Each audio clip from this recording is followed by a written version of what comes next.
Hello लोगोफोर, good evening, welcome back to my channel. नोंथांमोनखौ आंनि चेनेलाव फिन खेबसे बरायफिननाय थाबाय।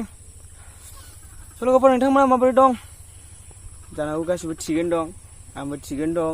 लकडाउन दायो नै बेरायनोबो हाया, थेवब्लाबो दहाय उदालगुरि थांना फैबाय आरो। लकडाउनबाबो एकदमबारे गिबांसिन थांदों, ओमफ्राय माने डिस्ट्रिक्ट बाय डिस्ट्रिक्टसो नालाय लकडाउनाबो, ओंखायनो जेबो जायासै। होमबाबो गिदोंमोन आरो माने मोनथिस्लाबैयाव। खुनु बिसास गैया बिसोरजों लावथि लाग्राफोरजों। होखालाबायथारो। थ' लोगोफोर आं दाखालि बेयावहाय आंनि कमिउनिटि पस्टआवहाय माने बुंदोंमोन नालाय माने आंनि माने गोदान संनि मिउजिक भिडिअ फैगासिनो होननानै। थ' लोगोफोर बे भिडिअआ फाइनालि आपल'ड जाबाय, माने एक्टरनि चेनेलावनो हगारदों। थ' लोगोफोर नैबे भिडिअखौ एसे नायनानै लाग्रोदो। गोरबोनि अननायखौ होखाजोब्बाय नोंनो, अनबाय थागोन आं नोंखौ गोरबो बुंजासे। खेबसेल' नों आंनि अननायखौ गनायना लादो, अब्लानो मोनथिगोन आंनि अननाया बेसेबां गोथौ।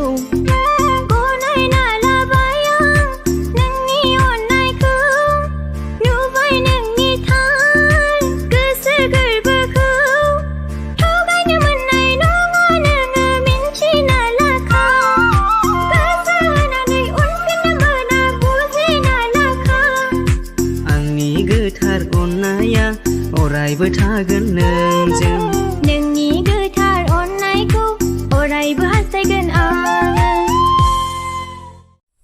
थ' लोगोफोर भिडिअखौ मारै मोनखो नायनानै मोजां मोनबायब्ला माने बेनि फुल भिडिअखौ नायनो थाखाय डिसक्रिपसनाव लिंक होनाय दं, बेयावहाय नायहैदो थांनानै, ओमफ्राय चेनेलखौहाय साबस्क्राइब खालामनानै होदो, जाहाथे बिथाङा जोंनि आरो नोंथांमोननि आंनि अननायाव माने गोजौ फारसिम दावगालांनो हायो, बेबायदिनो गोदान गोदान मिउजिक भिडिअ लाबोबाय थानो हायो।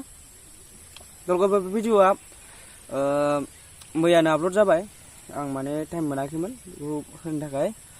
लोगोफोर बिथांना चेनेला गोदान, थ' बयबो डिसक्रिपसनाव थांनानै लिंकआव थुनानै भिडिअखौ नायदो, ओमफ्राय लाइक शेयार आरो माबायदि जादों कमेन्ट हरदो, आंबो नायगोन कमेन्टखौ, नोंथांमोना माबायदि हरो। ओमफ्राय सापर्ट खालामलायदो गासिबो, शेयार खालामना होदो एसे माबायदि जादों आंनि थाखायबो आरोना, माने आंखौ आंनिनो सं नालाय बियो, बेयावहाय सिंगारा आंनिनो सं।